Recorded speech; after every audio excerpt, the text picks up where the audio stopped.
voici, le ciel est ouvert, Papa qui m'appelle, me voici, me voici, me voici, fais-moi monter dans les hauteurs, fais-moi creuser dans les profondeurs, fais-moi monter dans les hauteurs, aide-moi à creuser dans les profondeurs. Je veux voir ce que l'œil n'a point vu. Il me dit monte ici.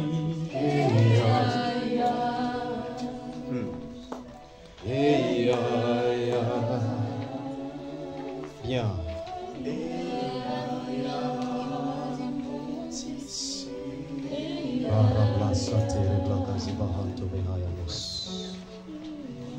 Eriplamaha suplevehando revlade vahayasati. Riblemaha subrevehando vekali yamahando revahayasa.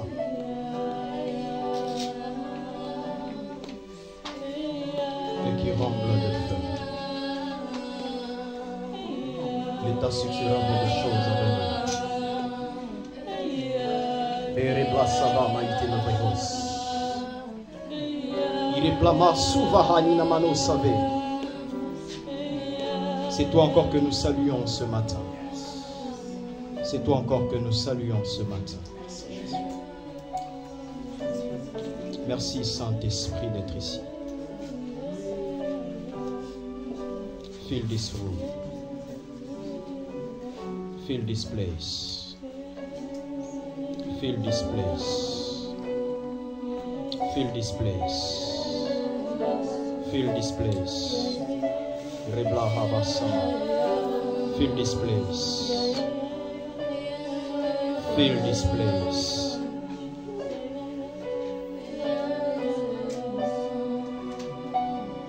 Alléluia.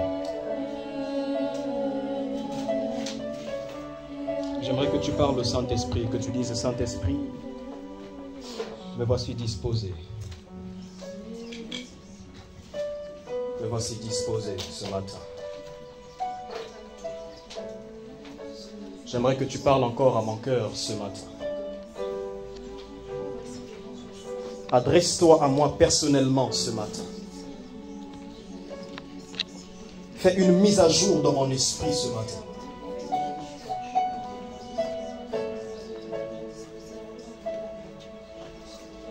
La présence de Dieu n'est pas toujours dans le sensationnel. J'aimerais dire à quelqu'un qu'il est plus près de toi que ce que tu peux imaginer. Tu fais bien, toi qui parles à ton cœur, toi qui parles au Saint-Esprit, tu fais bien.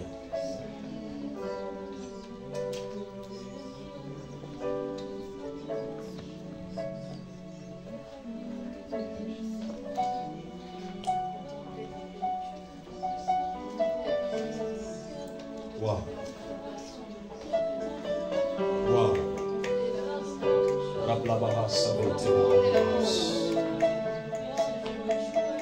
C'est justement ça, c'est justement ça.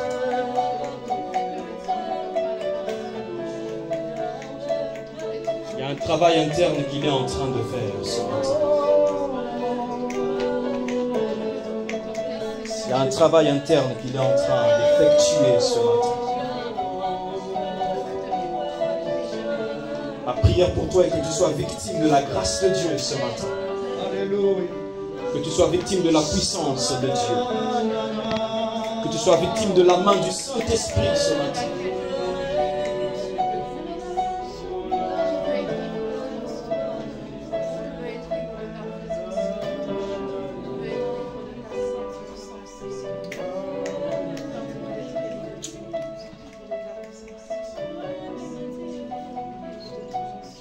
Merci d'avoir touché le cœur.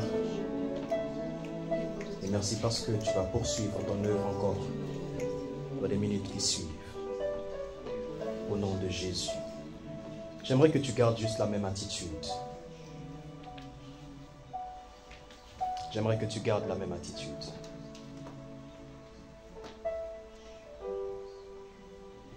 Nous sommes dans l'une des années les plus spirituelles depuis les 7 dernières années. 2024 est une année très spirituelle. Une année où le Seigneur est en train de faire rattraper à plusieurs personnes les saisons passées, les saisons ratées, si je peux me permettre l'expression. C'est également une année qui est caractérisée de plusieurs enjeux spirituels énormes. Il y a des personnes que Dieu va positionner.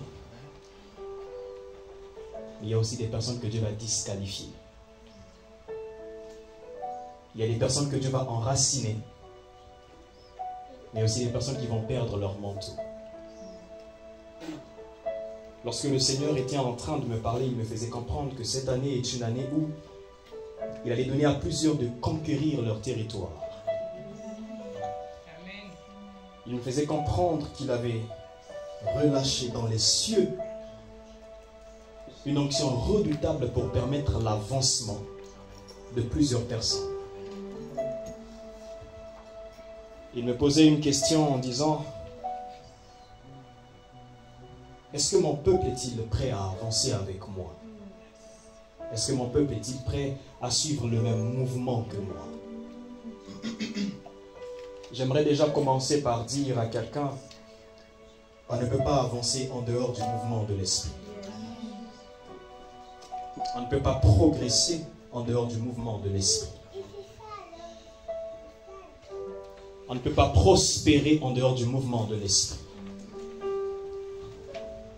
Il est l'auteur de toute progression et de toute prospérité spirituelle. Il m'a été donné par l'Esprit de Dieu de vous porter un thème ce matin, positionné pour progresser. Alléluia. Est-ce que l'Église est prête à être positionnée ce matin? Est-ce que l'Église est prête à progresser? Alléluia. Merci Seigneur Jésus. On va lire 3 textes. Nous avons 1 Timothée chapitre 4, verset 14 au verset 15e. 1 Timothée chapitre 4, verset 14 au verset 15e. Je lis la parole de Dieu. Ne néglige pas le don qui est en toi et qui t'a été donné par prophétie avec l'imposition des mains de l'assemblée des anciens. Occupe-toi de ces choses, donne-toi tout entier à elles, afin que tes progrès soient évidents pour tous. Luc chapitre 2, verset 52. Luc chapitre 2, verset 52. Et Jésus croissait en sagesse, en stature et en grâce, devant Dieu et devant les hommes. Et le 3e texte que nous lirons, c'est Éphésiens chapitre 2, verset 6.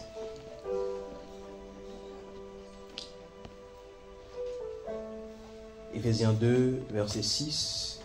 Il nous a ressuscités ensemble et nous a fait asseoir ensemble dans les lieux célestes en Jésus-Christ. Alléluia. Est-ce que nous sommes toujours ensemble? Il nous a ressuscités ensemble et nous a fait asseoir ensemble dans les lieux célestes en Jésus-Christ. Je ne sais pas si ce texte est en train de parler à quelqu'un, mais à moi il me parle énormément. Être positionné, c'est trouver une place dans un endroit précis. Pas une place selon notre choix ou notre convenance, mais une place selon Dieu et en sa convenance. Être positionné, c'est être au lieu où Dieu a indiqué à un temps précis de l'histoire de l'humanité.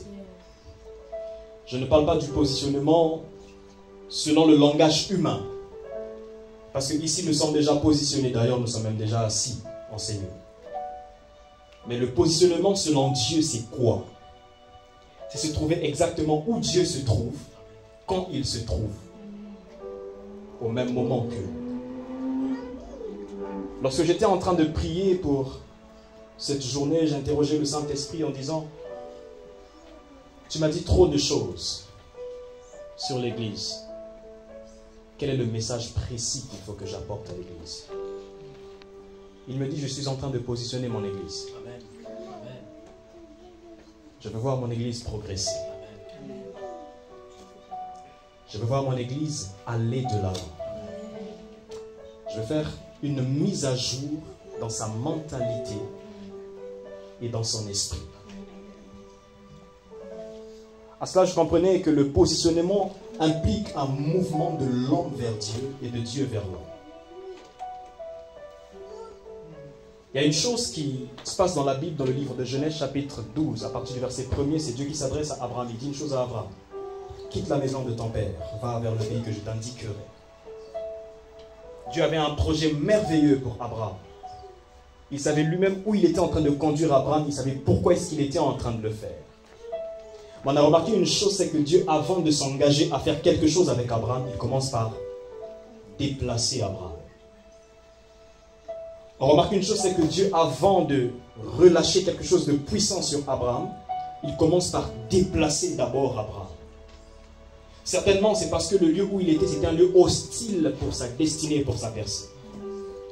Il y a des endroits où on ne peut jamais progresser. J'aimerais le redire pour quelqu'un. Il y a des endroits où on ne peut jamais progresser. Il y a des endroits où on ne peut jamais aller de l'avant. Peu importe votre spiritualité. Alléluia. Alors qu'est-ce que Dieu commence à faire? Il dit à Abraham: lève-toi. Quitte ton pays et ta patrie. Va vers le pays que je t'indiquerai. Il veut positionner Abraham dans une terre où Abraham serait malléable.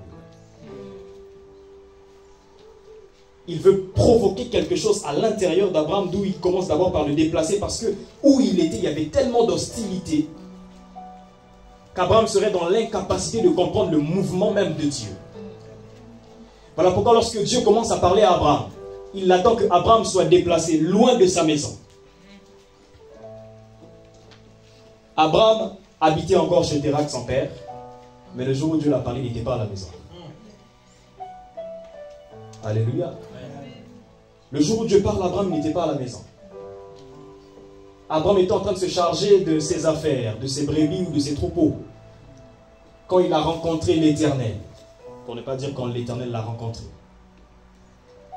Déjà, premièrement, il y a deux types de personnes. Il y a des gens que Dieu rencontre ou va vers eux, et il y a des personnes qui vont vers Dieu.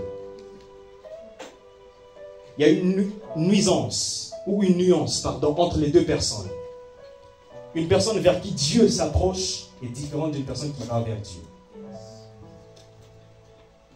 Je ne dis pas que ces personnes ne verront peut-être pas la gloire de Dieu, non.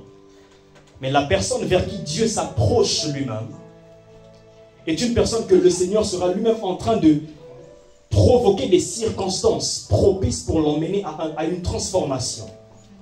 Mais une personne qui s'avance elle-même vers Dieu, c'est une personne qui, elle, languit à l'intérieur d'elle. Elle soupire après le changement. Abraham est né d'une famille de sacrificateurs, mais d'idoles. Parce qu'il était fils de Térak. Térak était lui-même un sacrificateur des idoles, qui était donc... Abraham était en train de construire, c'est ça?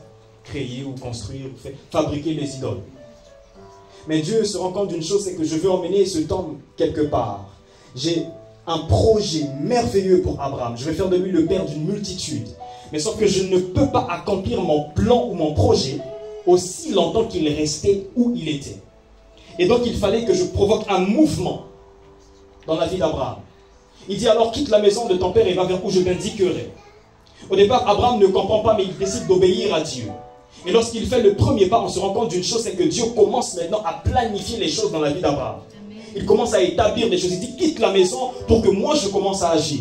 Je ne parle pas forcément ici d'une maison physique.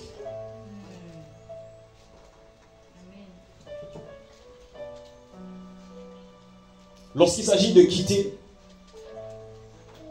il y a des personnes aussi qu'il faut quitter. Il y a des habitudes qu'il faut quitter. Il y a des comportements qu'il faut abandonner. Il y a des lieux où il ne faut même plus entrer. Lorsqu'on veut vivre un progrès avec Dieu ou selon Dieu, on se doit nous-mêmes de changer de positionnement.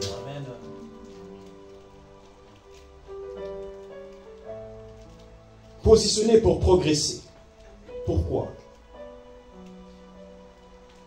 On soupire tellement après de grandes choses. Beaucoup de gens ont certainement une vision d'être grands.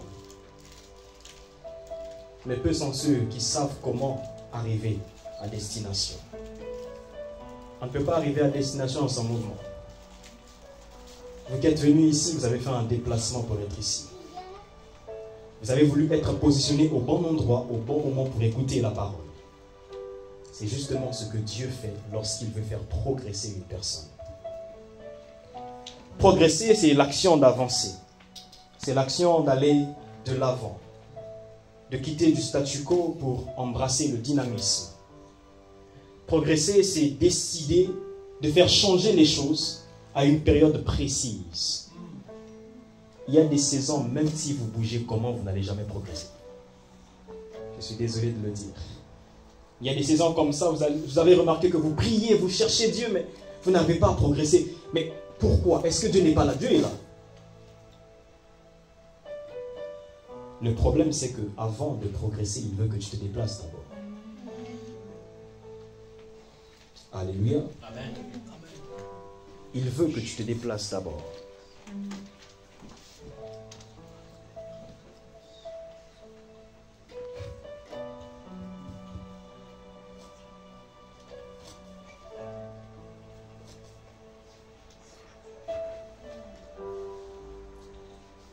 On parle de progresser, on parle de positionnement ou encore on parle de prospérité, avancement, progrès, croissance. On a des hommes qui ont tout le temps des résolutions.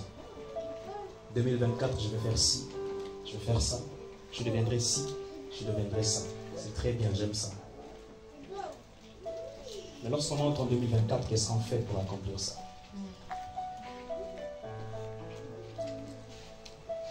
J'ai comme l'impression que l'Église a tendance à attendre que Dieu fasse tout pour elle. Parce que Dieu a dit, donc c'est Dieu lui-même qui va faire. Et une chose avec le prophétique ou avec la prophétie, c'est que lorsqu'elle est libérée, elle attend de toi que tu passes à l'action. Amen. Amen. Elle attend de toi une attitude particulière, une position précise. Quelqu'un un jour m'a posé la question, prophète, vous avez prophétisé sur moi, d'accord, mais je fais comment pour qu'elle s'accomplisse? J'ai dit ça, j'aime ça. J'ai dit, Dieu a certes marqué un temps, mais le temps de Dieu dépend de ton attitude. Le temps de Dieu dépend de ton positionnement. Où est-ce que tu es positionné pour vivre l'accomplissement de la prophétie? Le pasteur Jean-Marc peut libérer des paroles puissantes sur vous, mais êtes-vous mieux positionné par rapport à ces paroles? On peut dire que Dieu est ici, mais où êtes-vous par rapport à la présence de Dieu? On peut dire que Dieu est là, la gloire de Dieu est là. Il y a de ceux qui seront bien positionnés, mais il y a de ceux qui ne seront pas bien positionnés. Pourquoi? Parce qu'ils n'ont pas encore réglé certaines choses à l'intérieur d'eux. On va prier, on va dire, Seigneur, je suis là dans ta présence, on va parler en langue, c'est très bien.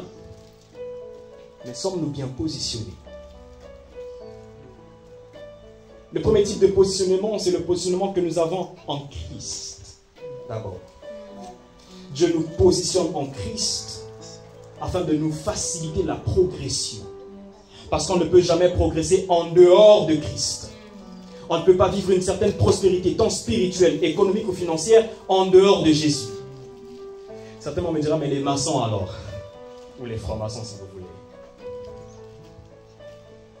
Vous allez remarquer une chose, c'est qu'eux, ils respectent les principes spirituels. Je ne vais pas toucher à ça. Mais ils respectent les principes spirituels qui leur donnent d'avancer aussi.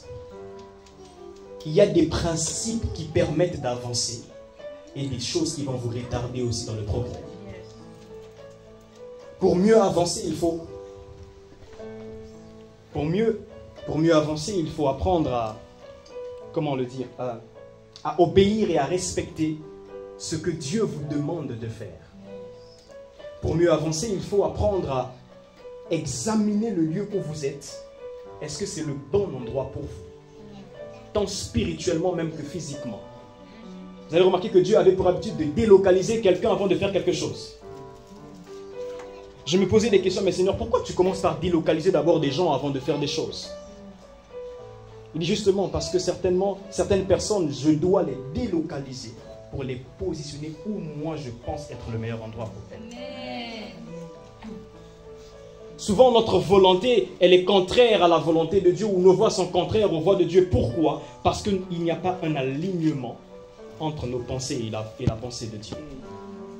Progresser demande ou implique un alignement entre notre pensée et la pensée de Dieu. Progresser demande un alignement entre notre vision et la vision de Dieu. Progresser implique l'alignement entre notre esprit et l'esprit de Dieu. L'esprit de Dieu ne nous a pas été donné seulement pour parler en langue ou pour prophétiser. Mais il nous a été donné aussi pour accélérer le processus de la croissance. Vous allez remarquer une différence dans l'ancienne alliance et la nouvelle alliance. L'ancienne alliance, les gens avaient du mal à croître spirituellement. Pourquoi? Parce que l'esprit était donné à une catégorie de personnes. Mais dans la nouvelle alliance, l'esprit est donné à tout homme qui a reçu Jésus. Amen. Pour faciliter le progrès, le positionnement et la ressemblance parfaite à la personne de Jésus. On peut beau parler d'onction prophétique, mais une onction prophétique sans Jésus n'est pas une onction prophétique. Amen.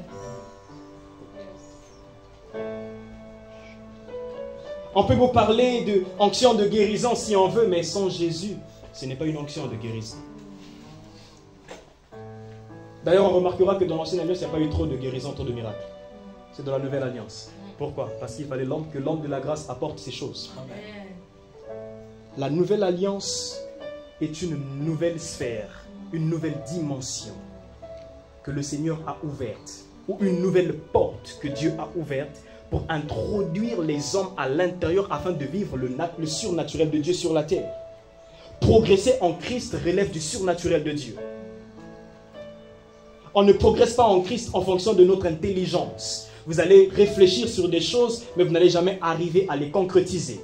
D'ailleurs, n'est-il pas écrit dans la parole de Dieu, l'homme a trop de projets, mais c'est l'Éternel qui donne de les accomplir.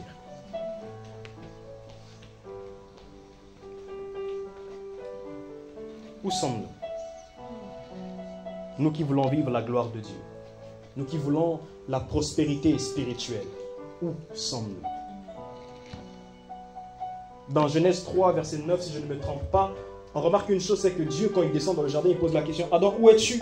Je l'ai dit vendredi, je crois. Adam, où es-tu? Il s'agit du positionnement, la position d'Adam. Où étais-tu, Adam? Où es-tu? Dieu, dans le jardin, avait positionné l'homme dans une place précise qui permettait à l'homme chaque jour, à Dieu, lorsqu'il descendait chaque jour, de rencontrer l'homme. Un bon jour, Dieu descend, l'homme n'est plus à la place où Dieu l'avait positionné. Dieu pose la question, où es-tu? Parce qu'il veut connaître la situation géographique d'Adam. Où est-ce que tu te trouves? Par rapport à ma présence, où est-ce que tu te trouves? Par rapport à ma volonté, où est-ce que tu te trouves? Par rapport à mon projet, où est-ce que tu te trouves? Par rapport aux promesses que j'ai eu à te faire, où est-ce que tu te trouves? Par rapport aux paroles prophétiques que tu as reçues, où est-ce que tu te trouves? Adam, où es-tu?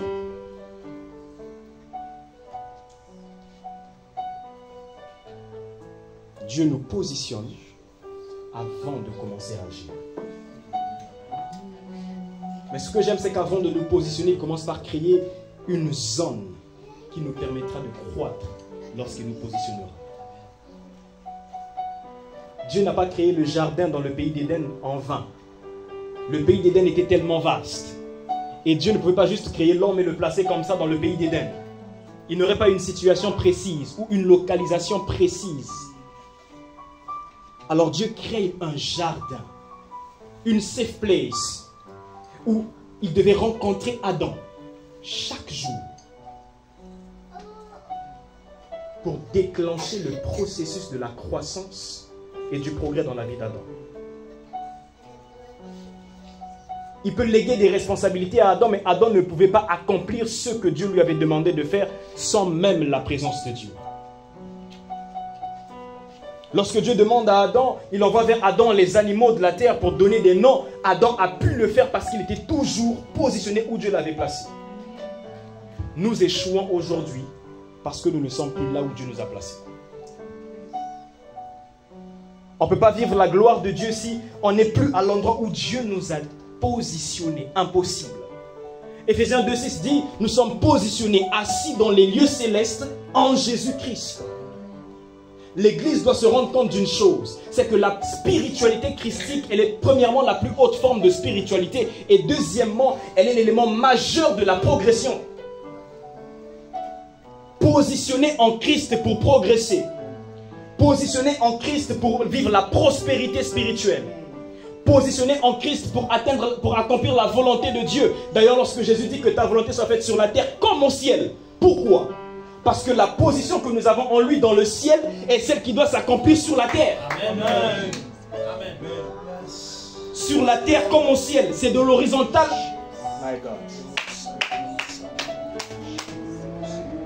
Ça doit commencer d'abord là-bas.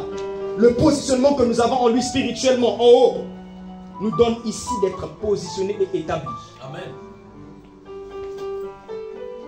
C'est impossible pour l'Église de croître tant spirituellement que numériquement si on ignore notre position.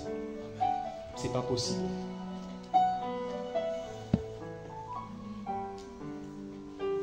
Où êtes-vous?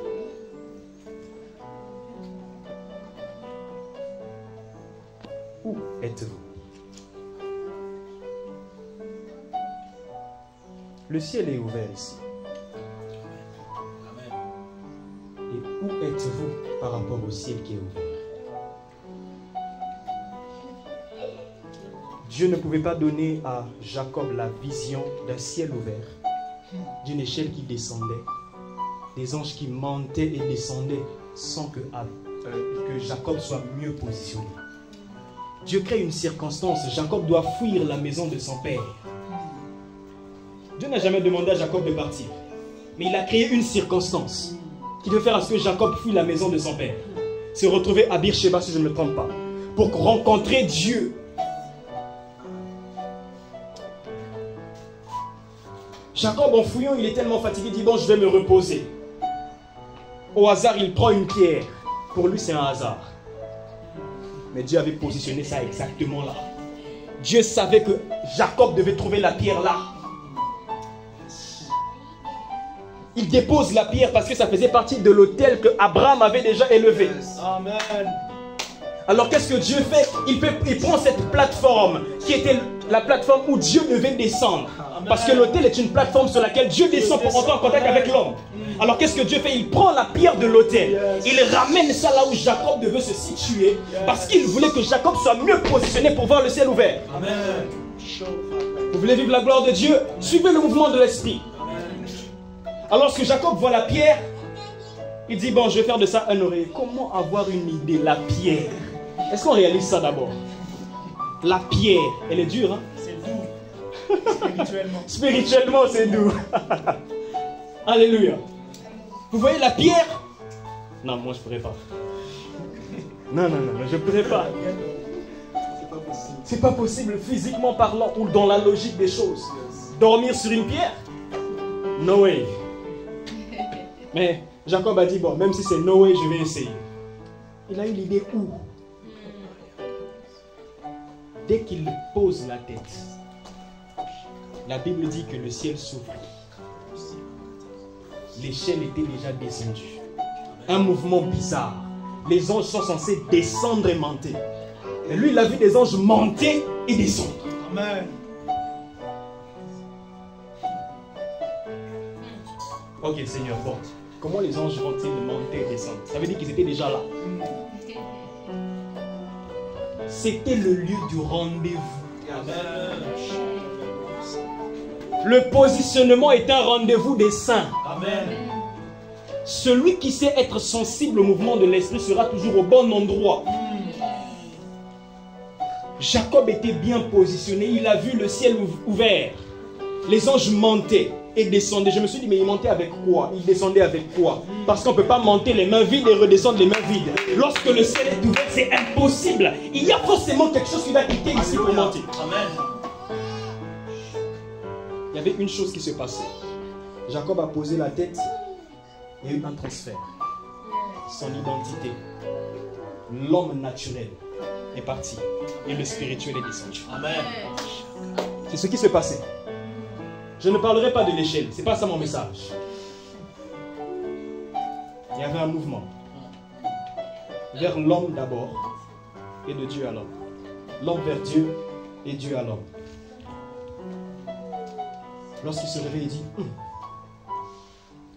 certainement, Dieu se trouve ici. Qui t'a dit que Dieu est là? La vision qu'il a eue. Et quand il finit, il dit ici c'est la porte des cieux. Dieu est là, ici c'est la porte des cieux. Yes. Mais qui t'a dit que c'était la porte? Parce qu'il a vu le ciel ouvert à cet endroit-là. Yes. Quand tu es bien positionné, tu comprends le mouvement de Dieu vers toi. Tu ne seras pas en train de forcer les choses. Parce que tu es tellement bien positionné. Yes. Lorsque le ciel est ouvert, tu sais que c'est ouvert à cet endroit. Je ne reste pas ici, je viens là. Oh, yes. Lorsque tu es bien positionné, les anges de Dieu, lorsqu'ils descendent et qu'ils montent, ils te donneront de ressentir sa présence. Yes. Leur présence, j'allais dire. Et lorsque tu ressentiras leur présence, tu diras, bon, je me déplace un peu ici. Bon, je laisse ici, je viens là. Parce que lorsque je suis là, les anges sont ici. Est-ce que vous savez que même lorsque nous faisons un mouvement, un service prophétique, on ne se déplace pas de nous-mêmes? C'est parce qu'on a vu un mouvement de l'esprit dans tel endroit que nous suivons le mouvement de l'esprit. Pourquoi? Parce que lorsque tu es bien positionné, tu vois aussi bien. Amen. Alléluia. Yes. Tu ne peux pas bien voir, même en esprit, si tu n'es pas bien positionné. Amen. Nous avons des onctions redoutables dans ce temps de la fin, mais le problème est que ces onctions ne sont pas actives. Pourquoi? On n'est pas bien positionné. L'église de la fin ou l'église finitive a reçu des grâces incroyables, mais le problème c'est le positionnement. Le positionnement. Lord God. Le positionnement.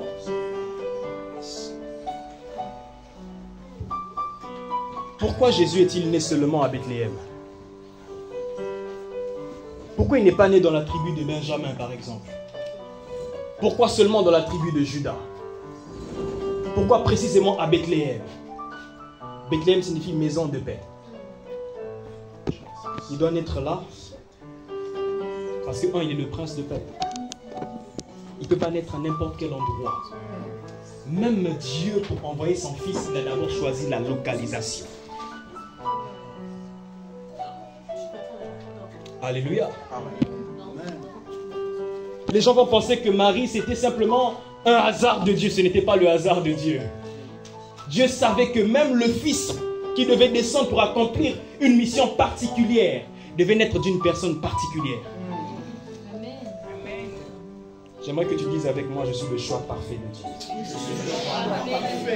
J'aimerais que tu le relises encore. Je suis le choix parfait de Dieu.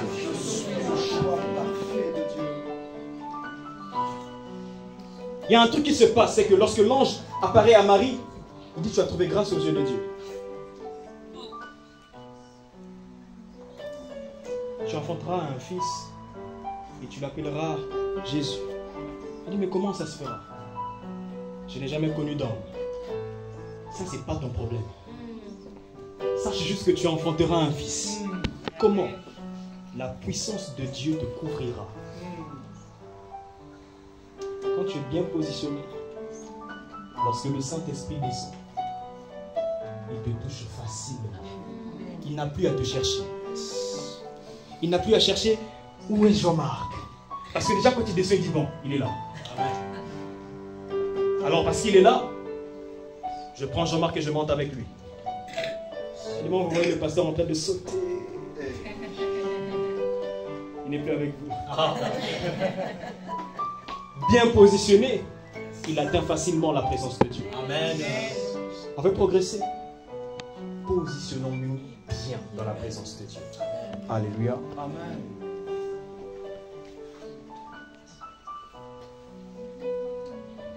Alléluia.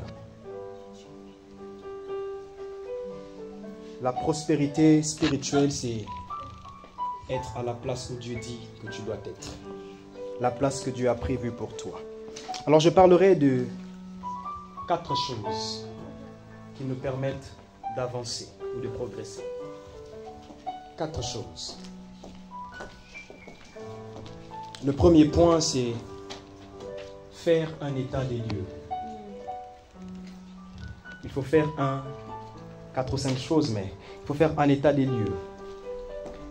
Je l'ai dit dans mon introduction, faire un état des lieux, c'est simplement savoir où vous êtes précisément.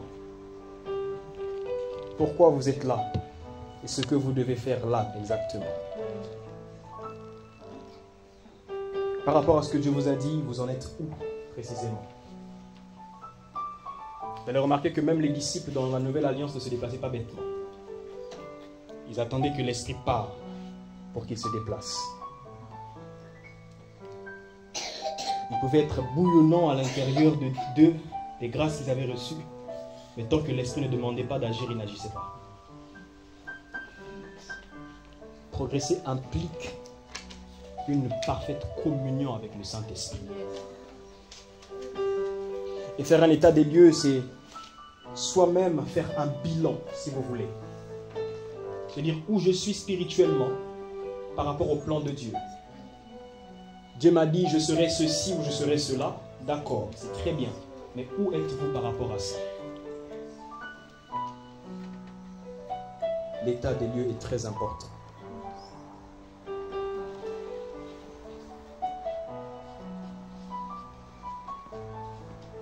Le deuxième point, c'est avoir le sens de la vision. Parce que vous allez remarquer une chose, c'est que Dieu ne fait jamais rien sans donner une vision à un homme. Même par rapport à votre propre progrès, il ne vous donnera jamais de progresser si vous n'avez pas une vision claire. C'est quoi la vision? Je ne parle pas encore des images. La vision, c'est la pensée de Dieu transmise à un homme. C'est ça la vision. Dieu te donne une pensée précise pour un temps précis. Et lorsque vous avez la vision de Dieu, vous saurez alors mieux vous positionner pour mieux avancer.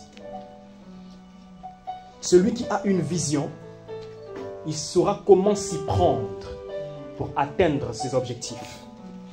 Même dans la spiritualité, il faut avoir des objectifs. Si on pose une question ici aux gens, pourquoi êtes-vous ici ce matin? Pourquoi sommes-nous ici ce matin? Les gens diront parce que c'est dimanche, je dois venir chercher Dieu. Mauvaise réponse. Pourquoi sommes-nous ici?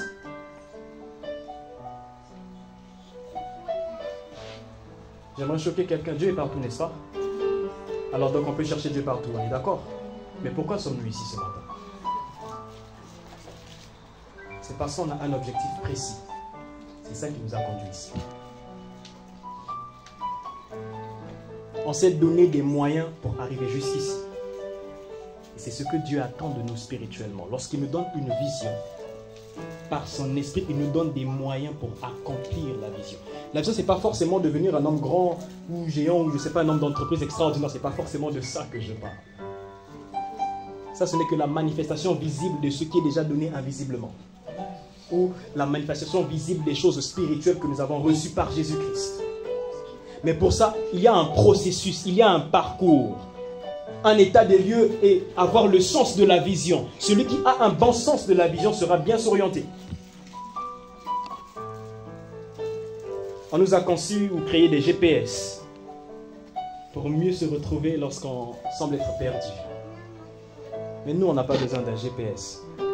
Notre GPS, c'est le Saint-Esprit. Il est là pour recalibrer la position. Là. Il vient recalibrer ça, il vient ramener ça au centre même. Il dit non, tu n'étais pas bien positionné, je te repositionne pour que tu entres dans mon plan ou dans ma volonté. Je te donne une vision claire d'où tu dois aller pour que tu accomplisses ce que moi je veux pour toi. La vision appelle la révélation. Et la révélation, la connaissance. Mais la connaissance, elle provoque forcément et obligatoirement le progrès. On ne peut pas progresser sans avoir la connaissance. Impossible. Pour progresser, il faut connaître où on va. On a la vision, oui, mais on doit connaître maintenant le parcours, le processus pour l'accomplir. Et dans la connaissance ici, il y a aussi la connaissance de Dieu, bien évidemment, et la connaissance de sa parole. Jésus croissait en stature, en sagesse devant Dieu et devant les hommes. Il y a des choses qui doivent se faire de l'horizontale à la verticale. Si nous voulons atteindre un objectif ou une vision ou le plan de Dieu, on doit comprendre le mode opératoire de Dieu dans notre propre personne, dans notre propre vie. Dieu n'agira jamais de la même façon avec le pasteur Jean-Marc et dans la vie du prophète David. Jamais. Pourquoi? Parce qu'il a une vision précise et j'ai une vision précise. Et Dieu, il peut rencontrer ou peut réunir des hommes pour donner d'accomplir des visions différentes. Mais pour ce faire, il faut être bien positionné, avoir la connaissance de ce que Dieu veut faire et la connaissance du plan de Dieu, ça permet l'épanouissement spirituel et la progression. Il croissait en stature, en sagesse, devant Dieu et devant les hommes. Même l'Église, dans Actes des Apôtres, grandissait dans l'enseignement. Pourquoi? La connaissance est très importante pour le progrès. L'Église grandissait, tant spirituellement que numériquement, dans la connaissance ou l'enseignement des apôtres et des prophètes. On veut croître, on veut progresser, mais on ne veut pas la connaissance de la parole de Dieu. On ne veut pas connaître le Dieu véritable, c'est impossible. Voilà pourquoi la Bible nous dit, connaissons et cherchons à connaître l'Éternel. Pourquoi? Même la vision que nous voulons avoir, comment on veut l'avoir si on n'a pas la connaissance de ce que c'est que la vision? Même les dons que nous avons reçus, pour mieux être opérationnels, on doit connaître comment est-ce qu'ils fonctionnent. Même l'onction prophétique que nous aimons tellement, on doit connaître comment est-ce qu'elle fonctionne pour que nous puissions mieux l'utiliser. Progresser exige une connaissance précise des choses et un mental bien affermi. Je vous assure que quelquefois pour progresser, vous allez passer par des vallées bizarres. Dieu emmène Abraham, il dit, je vais faire de toi une grande nation. Mais Abraham doit passer par le désert. Oh, Seigneur, ça ne correspond pas à ce que tu m'as dit. Vous est-il déjà arrivé de vous poser la question? Seigneur, tu m'as dit que tu feras de moi une grande nation. Et lorsque je me vois aujourd'hui, j'ai comme l'impression que je suis loin d'être celui que tu as dit que je suis. Le problème de Dieu, ce n'est pas que toi tu aies l'impression d'être loin, c'est que tu sois positionné au bon endroit. Dieu déplace Abraham dans le désert. Abraham part de désert en désert, il l'emmène en Égypte, ensuite il le ramène, il fait des choses bizarres. Mais Abraham n'a jamais vu Canaan. Bizarre. Mais Dieu l'a dit quand même, je te ramènerai, je ferai de toi une grande nation. Moïse aussi, il fait des choses avec Dieu, fait des choses avec lui, mais Moïse voit Canaan de loin, il n'entre pas. Seigneur, pourtant tu as dit que tu me donneras la terre promise. Oh. Ce sont d'autres personnes qui entrent. Pourquoi pas moi? Le problème, c'est que tu dois être positionné au bon endroit. Il y a des éléments qui doivent tomber. Abraham était obligé de lâcher Lot. Aussi longtemps qu'il était avec Lot, Lot était un obstacle à sa mission, son évolution, sa croissance et sa percée. Dieu crée une circonstance qui fera que Lot, ou encore les serviteurs de Lot et d'Abraham se disputent pour des brebis. Abraham, lorsqu'il vient, il dit à Lot, on ne doit pas se disputer, toi et moi, tu es mon frère. Ce qu'on fera, c'est que tu décideras de prendre une voie et moi je prendrai l'autre.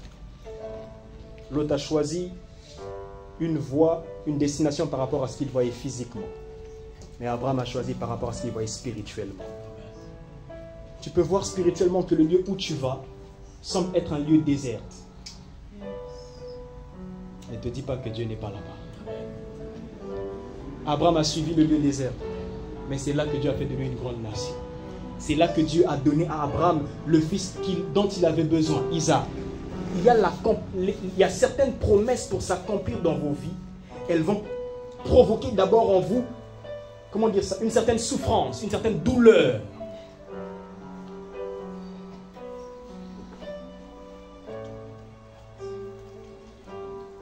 Vous voyez, la femme, quand elle est enceinte,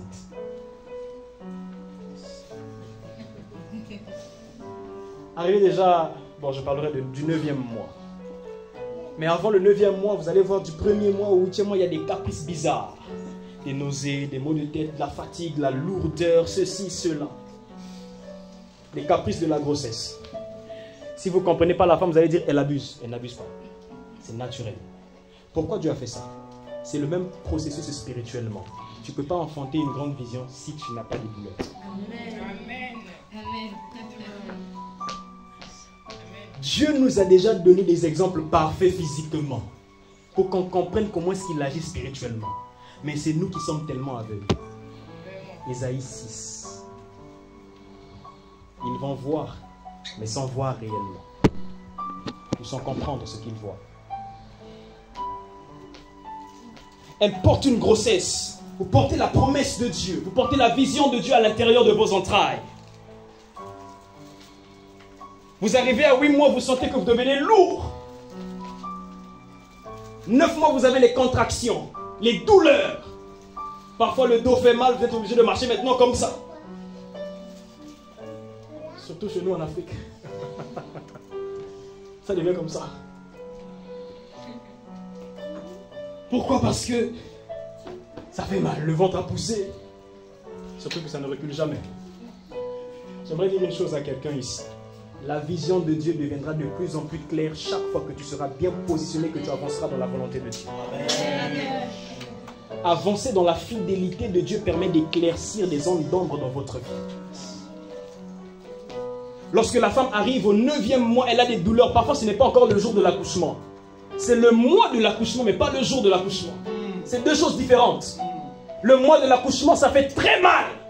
Vous allez à l'hôpital, on dit que non, le col n'est pas encore dilaté. Restez là. Mais docteur, j'ai mal. Oui, madame, je suis désolé. Stay there.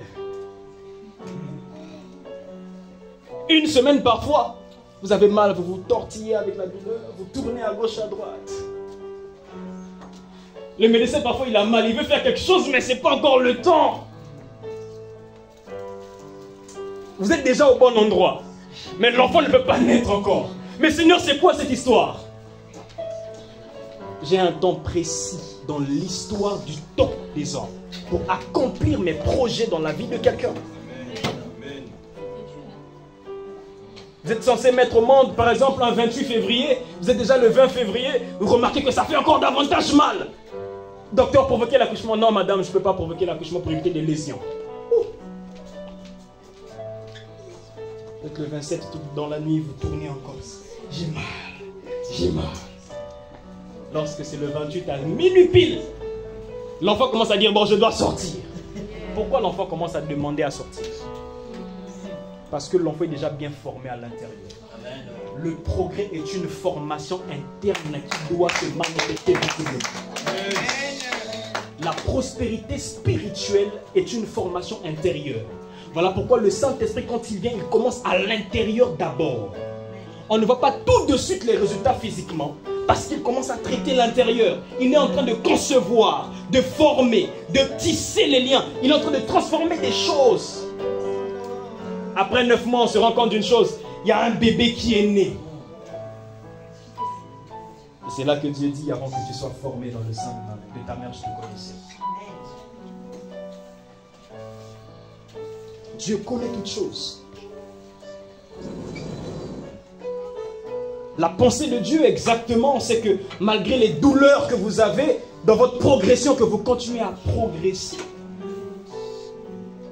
Malgré que vous êtes en train de rencontrer des périodes peut-être difficiles. Ne vous arrêtez pas. Continuez d'avancer malgré que ça fait mal. On vous a déjà renversé l'eau lorsque vous êtes allé faire une délivrance quelque part. Pasteur, je suis allé prier pour quelqu'un. Vous êtes très franc en plus. Je prie pour la personne.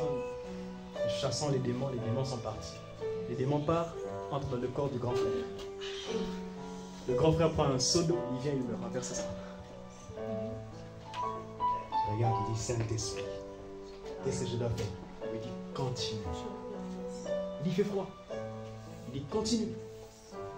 Tout trempé, j'ai continué, j'ai ordonné au démon de partir, le démon est parti. Je prends cet exemple pour dire, même si vous rencontrez des obstacles, ne vous arrêtez pas. Amen. Jésus a rencontré des plus grands obstacles que nous. À Gethsémane, il dit, Père, s'il est possible que cette coupe s'éloigne de moi. Pourtant, c'est de lui dont il est question. Dans la Bible, on dit, il croissait en stature devant Dieu et devant les hommes. Il avait la connaissance parfaite du plan de Dieu. Il savait qu'il devait mourir pour la cause de l'humanité. Il savait qu'il allait aussi ressusciter le 3e jour. Mais c'est le même qui arrive à dire, s'il est possible que cette coupe s'éloigne de moi, parce que le progrès doit faire mal. Ça doit faire mal obligatoirement. S'il est possible que cette coupe s'éloigne de moi. Après, il se ressaisit, dit non. Toutefois, non pas ma volonté, mais que ta volonté soit faite. Que ta volonté soit faite. Et Dieu, en accomplissant sa volonté, il donne un signe à Jésus. Pendant qu'il est en train de prier, la sueur s'est changée en sang. Vous savez ce que ça veut dire? Vous avez déjà vu une sueur se changer en sang? Le degré de douleur était intense. Merci, pasteur. Quand bien même ça fait mal, ne vous désorientez pas. Restez bien positionné. J'ai envie de dire à Word and Spirit, vous êtes au bon endroit. Amen.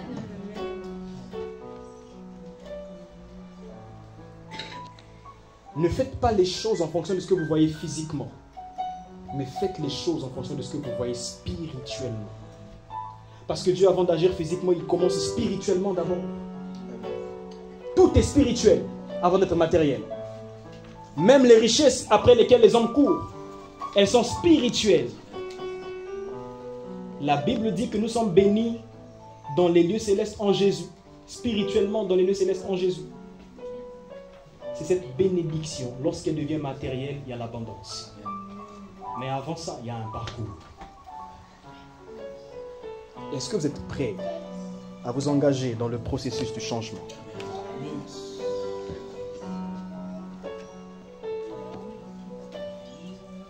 Le 3e point ici, c'est avoir le pouvoir de la décision.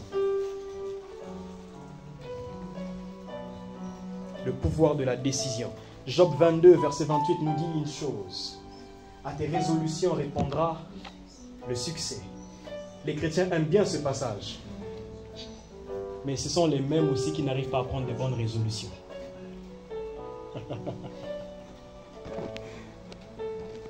Quand Dieu dit quelque chose, pasteur, Dieu m'a dit, oui, Dieu t'a dit, mais non, la résolution c'est laquelle? Je suis en Afrique du Sud en 2017, en train de faire des études en relations internationales. Une année, c'est cool. 2018, ça va.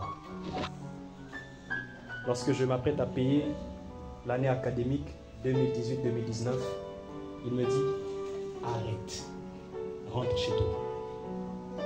Waouh! Il dit, moi j'ai pour vision d'être diplomate. Il dit, c'est pas ce que je veux de toi. Arrête et rentre. J'ai dit, mais mes parents vont parler. Il m'a dit, arrête et rentre. J'ai résisté à la voix de Dieu. Qu'est-ce que Dieu a fait? Il a fermé les cieux. Et je me suis retrouvé sans financement. L'Afrique du Sud, ce n'est pas la France. Ici, vous avez des aides. Là-bas, il n'y a pas d'aide. Tu habites une full house. Tu dois payer près de 8000 rand le mois. Je ne sais pas c'est équivaut à combien en euros, je ne sais plus trop, mais 8000 rand le mois. Et tu dois payer encore l'école. Tu dois te déplacer. Il a dit rentre. J'ai dit non. Ma mère m'appelle, elle me dit on va me licencier. Ok. Et on va prier, ça va aller. Elle a commencé à rire au téléphone. Je lui ai dit pourquoi tu ris? Elle a dit c'est pour toi. Je dis oh. Je vais prier, Dieu me dit ça ne fait que commencer. tant que tu n'obéis pas, je vais tout bloquer. Il m'a dit, est-ce que tu sais que pour toi, je suis prêt à prendre la vie de ta mère? Il m'a dit, rentre. J'ai dit, d'accord, j'exécute. J'ai pris un billet à l'immédiat. Quand j'entre au pays, on a tout dit. Ma famille a parlé. Il m'a dit un truc, tu es la honte de la famille. Parce que j'ai décidé d'obéir à Dieu. Ça fait mal. Ça fera toujours mal. Ça fera toujours mal d'ailleurs. Quand les personnes qui vous aiment et que vous aimez vous disent, vous êtes la honte de la famille. J'ai dit, Seigneur, tu savais ça. Pourquoi tu m'as demandé de rentrer? Il m'a dit, je veux faire quelque chose. J'avais honte. Et je ne pouvais même plus aller rendre visite à mes grands-parents.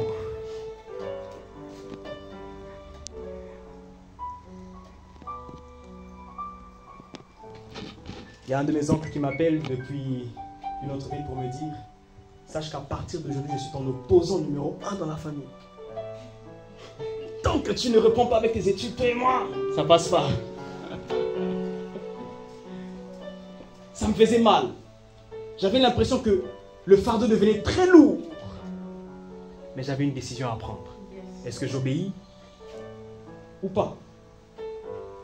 À un moment, je subissais la pression de Dieu. Soit tu fais, on s'entend bien. Tu ne fais pas, je bloque tout. Ce n'est pas forcément avec tout le monde que Dieu agit comme ça. Quand j'ai dit, ok Seigneur, fais ce que tu veux.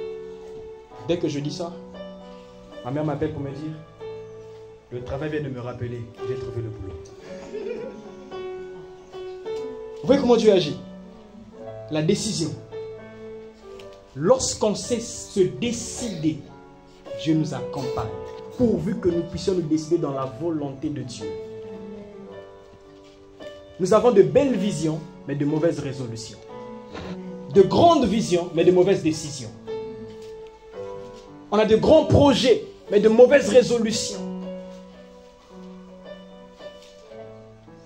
On a soif des choses spirituelles, mais des mauvaises résolutions.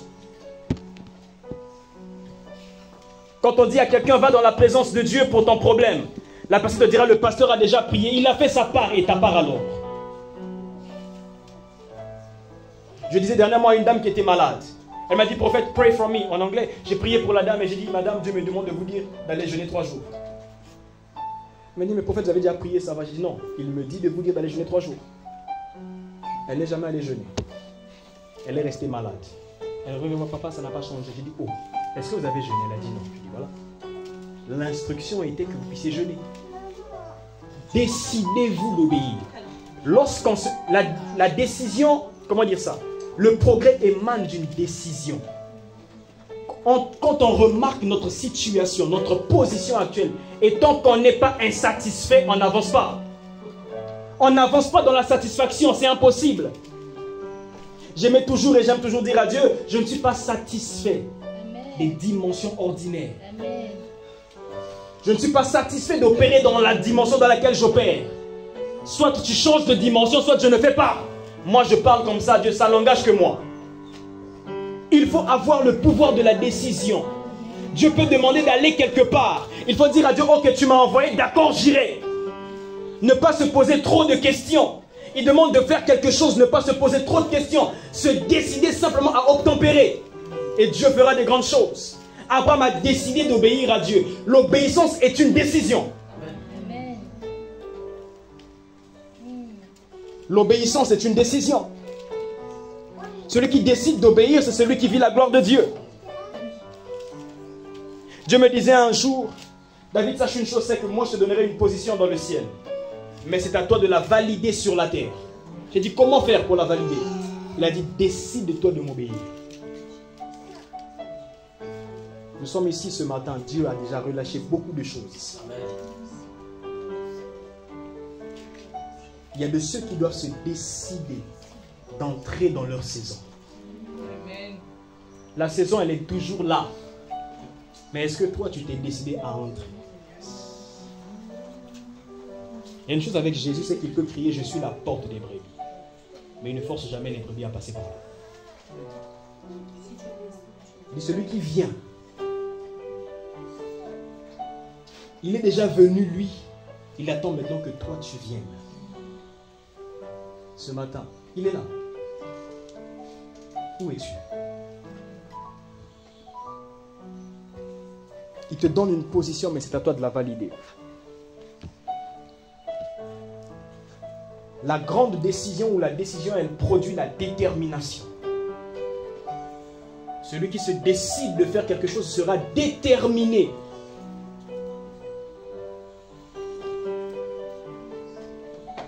Il n'y a pas de progrès sans détermination. Même vous qui êtes à l'école, vous allez remarquer que vous avez une moyenne de 13. Si vous ne vous décidez pas d'avoir plus que ça, vous allez rester là. La décision va produire en vous une détermination qui vous poussera à travailler dur ou autrement. Et vous allez remarquer un progrès même dans vos études, dans votre moyenne scolaire. Alléluia. La quatrième des choses ici, c'est ce que j'appelle avoir la puissance de Dieu.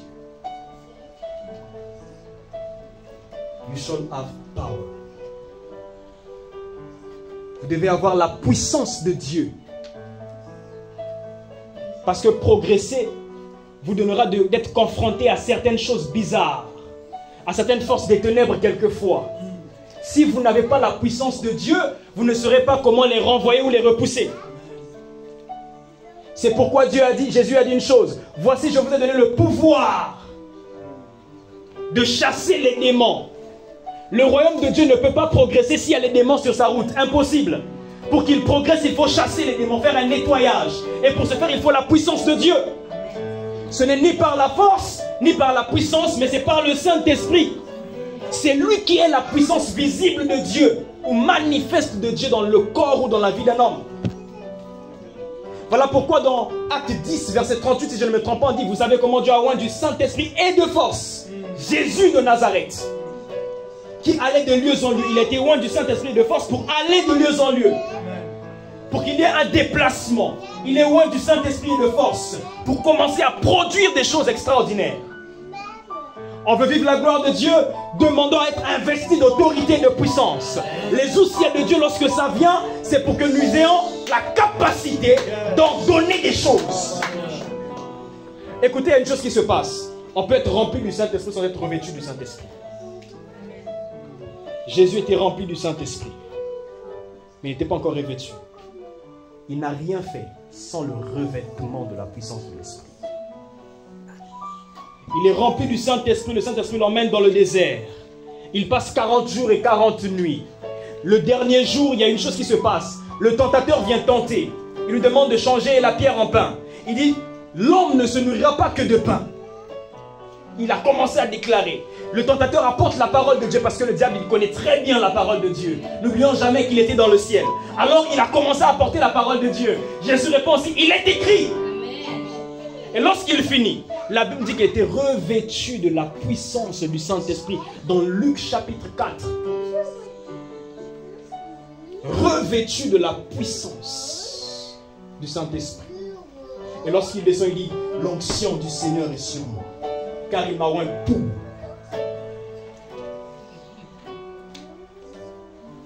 Est-il possible que vous ayez besoin de la puissance de Dieu pour mieux progresser?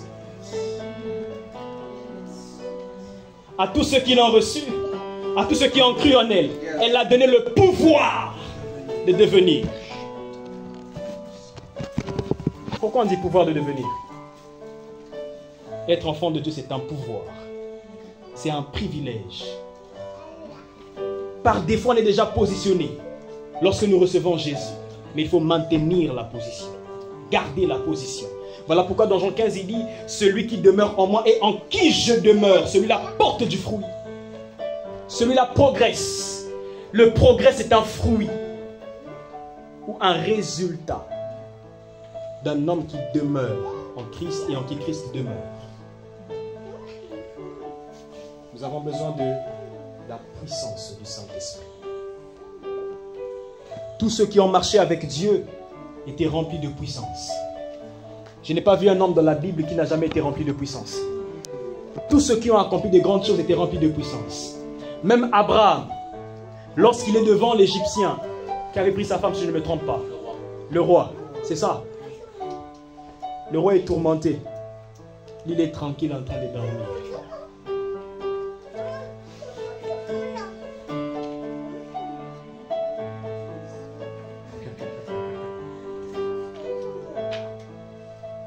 L'onction prophétique est une puissance dans ce temps de la fin. Pour voir les obstacles du diable, il faut une onction prophétique. Parce que le diable n'aime pas les prophètes et les voyants. Il n'aime pas ceux qui ont des onctions prophétiques. Il n'aime pas. Parce qu'il sait que vous aurez la facilité de le démasquer. Alléluia. Il faut avoir une puissance. Et le dernier point, c'est pour progresser, il vous faut une mise à jour. Les informations que vous avez reçues spirituellement de Dieu. Apocalypse chapitre 4, verset 1er. Alléluia.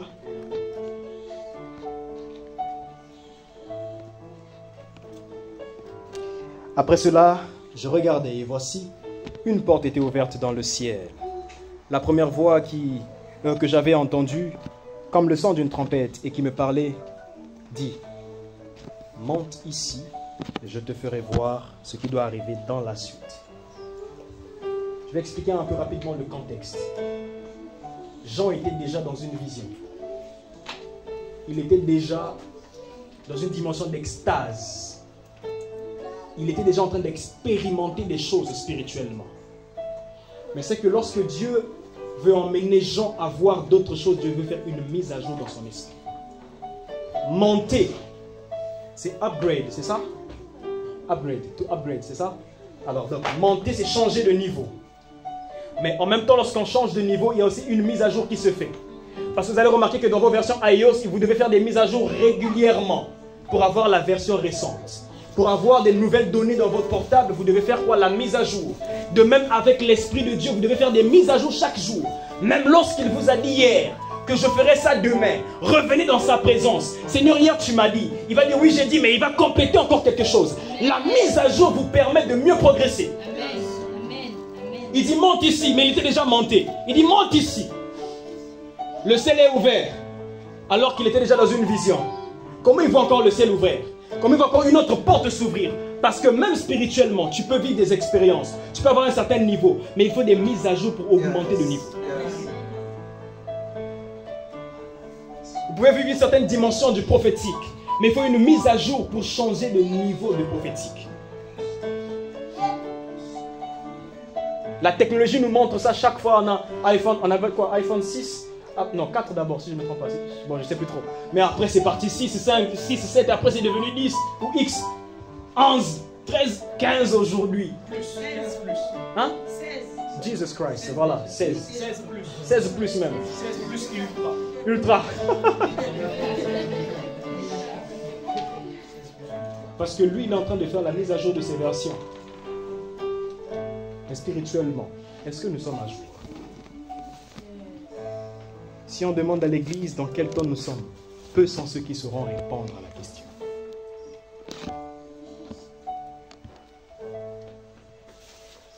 La mise à jour est la position dans laquelle Dieu t'attend pour te mettre dans l'actualité de ce qu'il dit et de ce qu'il fait. À chaque période, il y a une dispensation. À chaque saison, il y a un nouveau mot d'ordre de Dieu. C'est ce mot d'ordre, lorsque nous le recevons et nous l'entendons, nous le gardons dans le cœur, c'est ça qui produit un certain mouvement, une certaine détermination, un certain progrès. Beaucoup sont dans le statu quo parce qu'ils n'ont pas entendu la voix de Dieu. Parce qu'ils n'ont pas entendu ce mot d'ordre de Dieu. Beaucoup sont en train de tergiverser. Pourquoi? Parce qu'ils sont dans des sortes de confusion, parce qu'ils n'ont pas encore entendu clairement la voix de Dieu. Où en êtes-vous ce matin? Ton esprit a la capacité de se mouvoir avec l'Esprit de Dieu. Dans Genèse 1er, verset 2, la Bible dit la terre était informe et vide. Mais l'Esprit de l'Éternel se déplaçait, se mouvait. Parce que Dieu est un Dieu en constant mouvement. Et il a besoin que nous soyons aussi en constant mouvement. C'est ça la mise à jour. Dieu n'a pas besoin que nous soyons des suiveurs de mouvements. Mais nous soyons de ceux qui seront en train de provoquer un mouvement dans cette génération et dans ce siècle. Le réveil, c'est lorsque nous produisons un mouvement que les gens vont suivre. Mais ça commence à l'intérieur d'abord. Plus ton esprit bouillonne, ça va sortir. Azusa Street, c'était un homme. Le réveil en Argentine aussi, c'était un homme. Dieu a besoin d'un homme. Que Dieu positionne ton esprit dans son esprit, afin que tu sois à jour en tout temps et en tout lieu.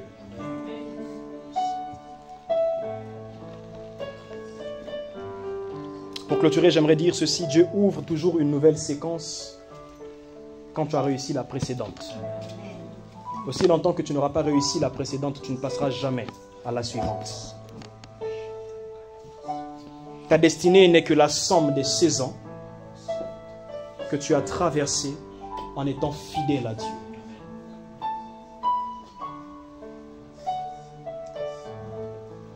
Chaque partie de ta vie a le potentiel de t'introduire dans une nouvelle phase qui te rapproche de plus en plus de la personne que tu dois être.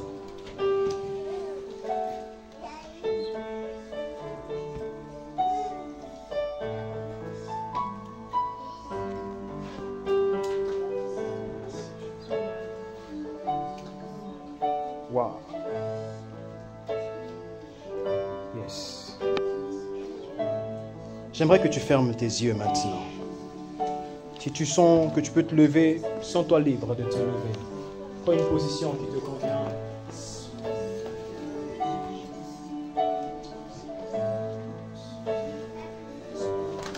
Commence toi-même d'abord à parler à Dieu en fonction de ce que tu as entendu.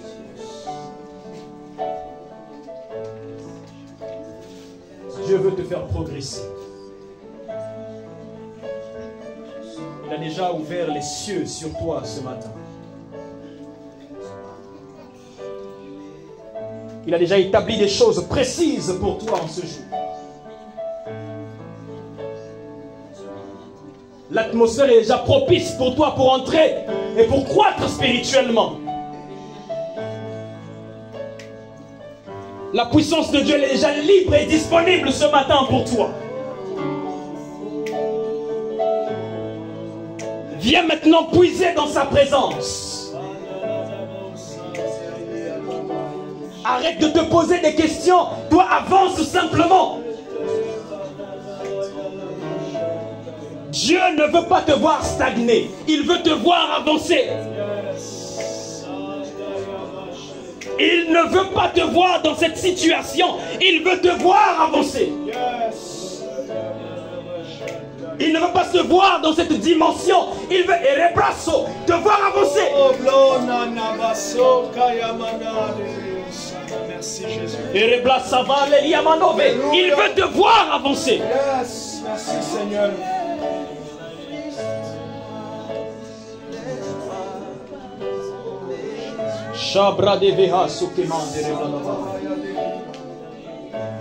Il veut que tu avances. Prends simplement la bonne décision ce midi. Prends la bonne décision ce midi.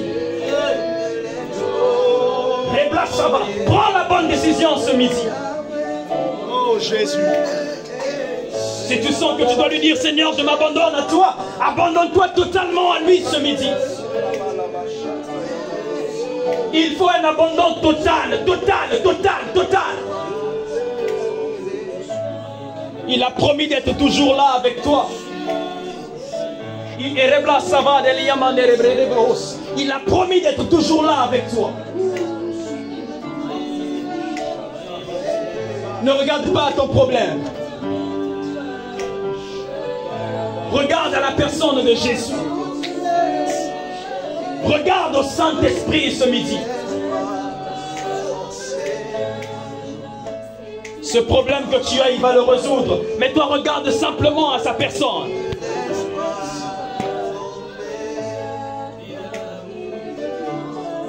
Dis-le lui, il veut t'entendre le parler ce matin. Il veut t'entendre lui dire: Saint-Esprit, j'ai besoin de toi. Rebla savan de rebrede de beko sava. Il est temps pour toi de progresser, de progresser, de progresser. Tu peux encore progresser. Tu peux encore progresser.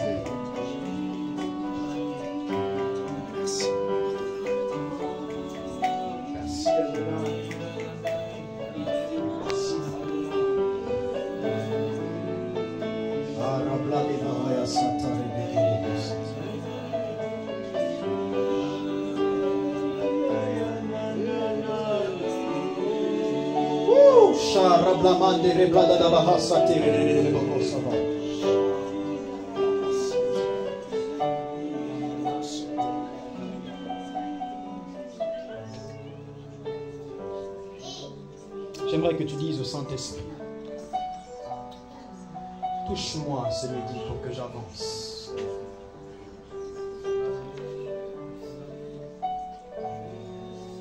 Ici et maintenant, ça se passe maintenant. Ici et maintenant, toucher. Ici et maintenant, ça se passe maintenant. Ici et maintenant, toucher. Yes, come on. Ici et maintenant, ça se passe maintenant.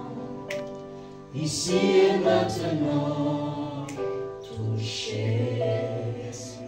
Je suis touché.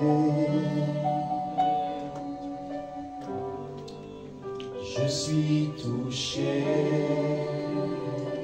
Ah, je suis touché.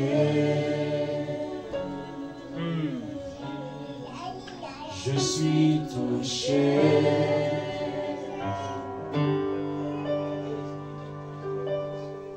Merci Saint-Esprit pour ce que tu fais maintenant.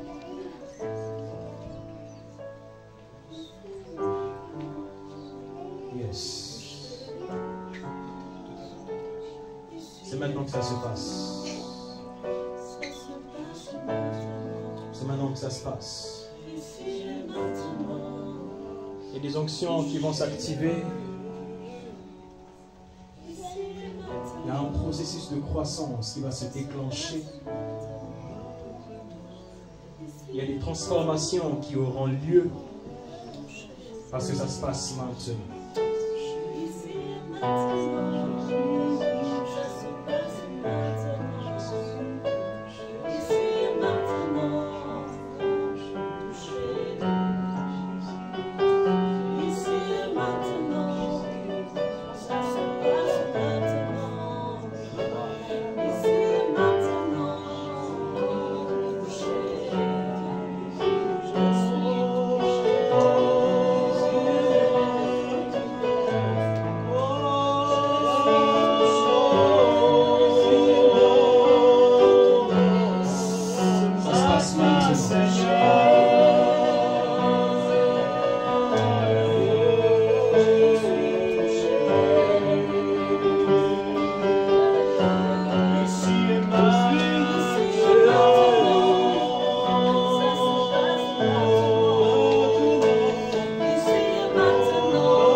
Jesus.